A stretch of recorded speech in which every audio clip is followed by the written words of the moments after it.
did this season actually happen? Or did I just imagine it? Star Wars is like a biggest mystery to me. I think we can all agree that in its live action form, Star Wars didn't really deliver anything interesting since the original trilogy. I didn't watch Andor, heard it's good, maybe. I mean, the prequels suck, the sequels have nothing except Adam Driver trying his best to do anything. The spin-offs were utterly forgettable, and the TV department, let's just say, didn't deliver yet. Obi-Wan was a complete disaster. Let's not even talk about Boba Fett, where even the fans didn't like it, but Mando at least seemed different. I remember thinking that first season was okay, but the more I think about it, it seems more like the sequels were so bad that I just took anything and called it good enough. Second season, on the other hand, was a complete and utter disaster, and I thought that it would completely kill this show immediately. Now, of course, we have season 3. Is it good? Well, I have some thoughts. Let me start from the first scene of this season to set up the mood. In the first scene, you see a few dozen Mandalorians training or just doing something on the beach, and if you're a casual viewer, you're immediately confused. Since when there is a large group of Mandalorians just walking around on some beach? Weren't they all scattered or something? Well, here comes first big problem with the show. Book of Boba Fett apparently had quite a bit of progression and setup for this story, and it isn't fundamentally wrong. Marvel kinda does this all the time, I hear you say. Well, here's the thing. It is a huge problem. None of the things that happened in the Book of Boba Fett are even mentioned. Not in the dialogues, not in the retrospectives, in any shape, way or form. Not in any exposition, boring or not even in the fucking previously on section before every episode. This show acts like Book of Boba Fett never happened, but the story doesn't continue from where season 2 of Mandalorian ended. It continues from Book of Boba Fett. If you are doing this type of crossovers, you either A, have to establish yourself as this type of franchise, which they didn't. This is literally the first time they did something like that in live action. Or B, which is much simpler, make it crystal clear to the viewer that you have to watch the show because it has some progression. And they acted like nothing fucking happened. And please don't tell me that, well, they indicated it in the post-credit scene at the end of season 2, because no, they didn't. They just show a Book of Boba Fett ad. They showed that it's happening, not that it will be in any shape, way or form necessary to watch. Besides, if somebody was excited after Mando 2 for Book of Boba Fett,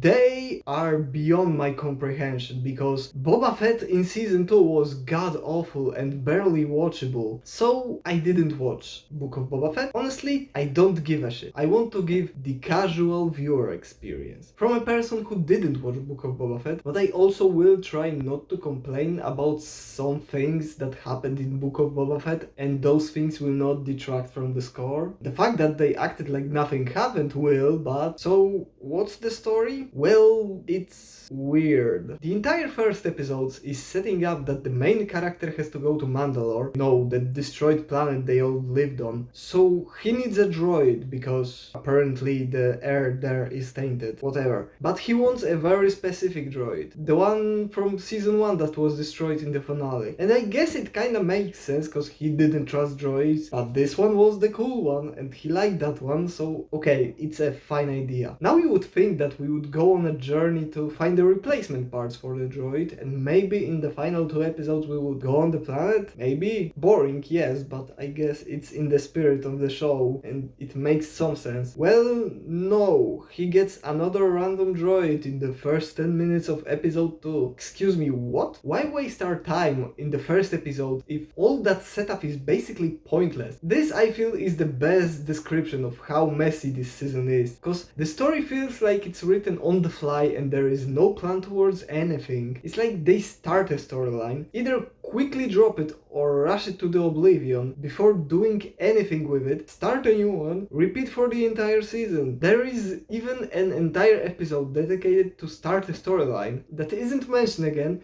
for the rest of the season. I know it could be a setup for season 4, which apparently is happening, but did we really have to waste an entire episode, a full episode, 50 plus minutes, the longest episode of the season, to build up something that isn't happening this season when they don't really have time to let anything develop or breathe in this one? You can't really get into anything in season 3 because they have no idea how to develop a storyline for some reason. Things just happen. There is no progression, there is basically no story except, I guess, bringing back the Mandalorians to their glory. But this doesn't work either because there is no real reason to care about them. The creators of this show just assume that everyone just cares for everything in this show, but they don't give you a real reason to. I know the Star Wars fans just care about every single smallest thing that happens in this universe, but that isn't an excuse to just give up on the writing and building storylines and characters that people could get into, because without that you have basically nothing of a show. Speaking of that, let's talk about our main character. They need to finally do something with this guy, cause my god, he's a complete death of television. Like, I get the idea behind him, you know, the cool, calm and collected, not emotional. It worked kinda in season, but the problem is that at this point he just became boring instead of cool. Kind that helmet could have been a log and I would basically never notice. And it's an absolute shame, cause Pedro Pascal literally just dropped one of the best acting performances of the year in The Last of Us, and he comes here and they tell him to be as boring as possible. Zero character, zero charisma, zero basically anything. They didn't even try to give him any cool character scenes in season 3, like they did in the previous ones, when, for example, he took his helmet off. And those scenes were good, they developed character, they showed you the character. There is nothing like that here. Also, kind of felt less and less important throughout the show. They tried to give more importance and screen time to Bo-Katan, which I guess is an idea, but the problem is that it leads to a bit of a lack of a main character, because Mando feels like an afterthought and Bo-Katan doesn't ever feel like the main character. Also, I don't understand why, but they made Mando such a fucking chump. It feels like he gets his ass handed to him in every episode, which you know isn't ideal, especially when they are basically setting him up as to be the best warrior of the Mandalorians. But let's make a smooth segue into talking about the Mandalorians, because they are now basically the most important thing in this show. Well, they are god awful, I'm sorry to say. They are basically all the main character, I mean the copies of him, but with somehow even less character, charisma, distinguishable characteristics, anything. For real, telling them apart is literally impossible, which is probably the biggest problem of this show, because most of this season's story centers around bringing back Mandalorians to their glory, but because they are as boring and uninteresting as they are, you don't really care if they succeed. If you don't really care about them, which again, they don't give you a reason to, this season is basically worthless. Also, they are supposed to be these elite fighters, like elite warriors, right? Well, remember when I talked about the first scene? Well, let's backtrack to it a little bit. All the Mandalorians are on a beach doing some shit and they get attacked by some type of monster from the water, and they get their asses handed to them immediately. Seriously, if the main character didn't arrive and save the day shooting the monster with a spaceship, all the Mandalorians would probably be dead already in the first scene. And for the rest of this season, they are all shown as the biggest bunch of losers who can't really do anything on their own, and they have to be saved, mostly by the main character. And as I said earlier, he is also set up to be a complete geek. The best I can say is Bo-Katan is fine. She isn't bad, she isn't good, she's just completely missable, which is the best that you can get from this show, so celebrate it. Except her dialogues, but we will get to that. Now let's quickly save some words about the villain, cause there ain't much to talk about. Because this universe is completely devoid of any sort of creativity, of course Gideon is back, and it got to a point where I don't really want to watch Giancarlo Esposito anymore, and it's not his fault. He's the best actor in this show, but his character is so fucking boring. It's not even funny. I literally have nothing to say except find a new villain, for the love of God, anybody. Let's talk about the complete lack of creativity that this season and basically all of Star Wars. Do they get any new ideas anywhere? This show was supposed to be different, showing us different part of this universe, and the biggest problem is that we basically watch the exact same scenes that we've seen. For real, I feel like I've watched every single scene that happens in this show at least once or twice in the past. Probably my biggest pet peeve when it comes to Star Wars is that all of the aliens are so basic, all of the scenes are so predictable. There is nothing new about this show, and in season 3 it's especially painful. So I will give you a simple example. There is one entire episode on Coruscant and one sequence in the next episode. So in this episode on Coruscant we get shown a sightseeing spot. I don't remember exactly what that was, which is, I guess interesting. We didn't really watch Coruscant except for, the offices, the Jedis and so on and so forth. We didn't really ever explore Coruscant, but the problem is that in the next episode, in that one sequence, there is basically only one spot shown except the Jedi school and the street. And of course, it is the exact same spot from previous episode that was supposed to be that one spot on the entire planet, that very unique spot. We basically see it again next episode like it's nothing, and it's a big problem for me.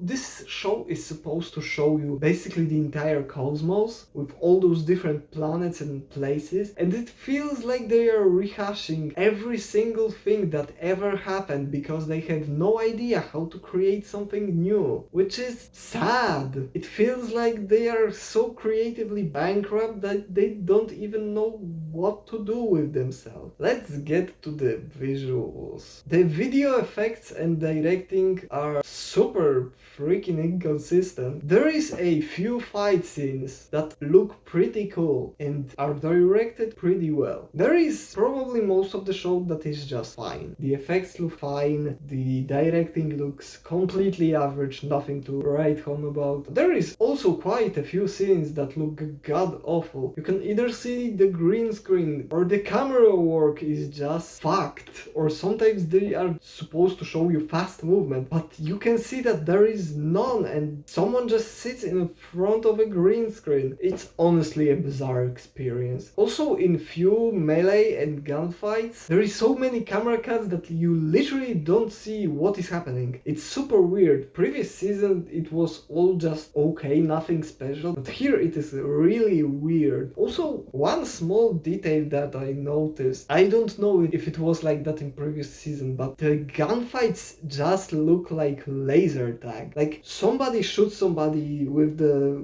whatever laser gun that they're using, no one cares. The hit connects and there is basically no sign of it except somebody dies. That's literally it. There is no damage to the shooting or the punches or anything. This show just feels weak. Now let's talk about one of my biggest problems with basically anything Star Wars, which is the dialogue. Like when I ask for some abstract ideas, creatures, visuals, whatever, I get all the most boring. Why when I ask for some normal human being dialogue, just some normal two people talk, I get fucking none? Like seriously, why can't anybody let Star Wars characters talk like they are actual human beings and not like robots trying to reenact an important human conversation? Like for the love of God, they are basically humans, almost all of them. Can they act human too, please? All of them are so so over the point in the worst possible way. Also, I don't know if it's just me, but there are some moments where it feels like somebody put some dialogues slash monologues in completely wrong moments. Simplest example, in the last episode, the main character gets captured by Gideon, he escapes, and then he destroys his evil plan. You know, very generic but works every time. Somewhere in there, there is a moment where Gideon explains his big plan. The logic would suggest that it's between the kidnapping and the escape, right? Like, well, no. It's after the plan is destroyed, which somehow makes even less sense. The idea of the bad guy explaining his plan is stupid and corny, but this makes even less sense. Why would you explain your plan? It's over. Donezo. No one cares. And it's not just like that in this particular moment. There is at least a few like that throughout the show, and every time it makes this show feel like complete amateur hour. Also, stop the comedy. Star Wars, I beg of you, don't do funny. You can't. It's all dreadful. Stop. Just stop. Don't ever do anything resembling funny ever again. So, is this show good? No, it's not good. This might be the most unnecessary season of a TV show in history. Literally. They had no idea how to write any type of story, any type of characters, no dialogue, or make this show interesting in any possible way. I would say it's better than season 2, but I'm not really sure because I feel like season 2 was much more of an in-your-face disaster, and season 3 feels like it doesn't want to be here. It just has no idea how to exist. I would give this season a 2. No, it's very bad, but it's not the worst show in history, I guess. But hey, if you disagree with me, if you like the show, if you want to discuss the show in any shape, way, or form, or maybe tell me that my opinion of Star Wars is terrible and I should shut the fuck up, I would appreciate a comment.